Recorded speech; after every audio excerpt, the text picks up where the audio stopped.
तुझे जीने का अफसोस होगा।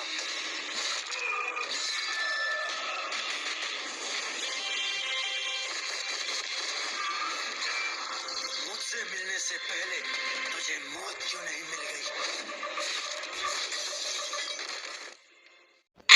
चलिए एक और भोजपुरी में स्वागत है।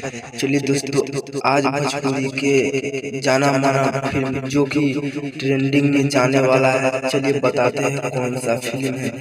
उससे पहले मेरे चैनल पर नए हैं तो मेरे चैनल को सब्सक्राइब कर दीजिएगा और साथ में बेल आइकन दबाना ना भूलिएगा।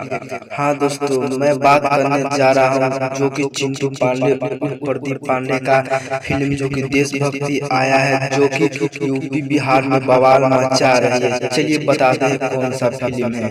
तो फिल्म का नाम वन मैन आर्मी है, जो कि देशभक्ति पर बनाया गया है। इस फिल्म में टोटल कितना खर्चा आया है, चलिए बताते हैं। इसे बनाने में कितना पैसा लगा है सब बताते हैं। तो दोस्तों, जहां पर आप संघर्ष टू के बात कर रहे जो कि 2 करोड़ उसमें लगा था, तो इसमें 8 करोड़ लगा है बनाने में। और इसका ट्रेलर ही बहुत बवाल मचा रही है और फैन सब तो पगला गया है। इस फिल्म कब आएगा कब आएगा, चलिए दोस्तों बताते हैं यह फिल्म कब आएगा और क्या क्या इसमें होगा। चलिए सब बताते हैं, वीडियो में बने रहे और लाइक कर दीजिएगा। अच्छा लगा तो कमेंट में बताइएगा कैसा है। चलिए दोस्तों बताते हैं, जो कि 15 अगस्त को आने वाला है, जो कि 15 अगस्त का समय रहेगा, वही दिन सिनेमा हॉल में लगाया गया है। थैंक्स, इतना ही।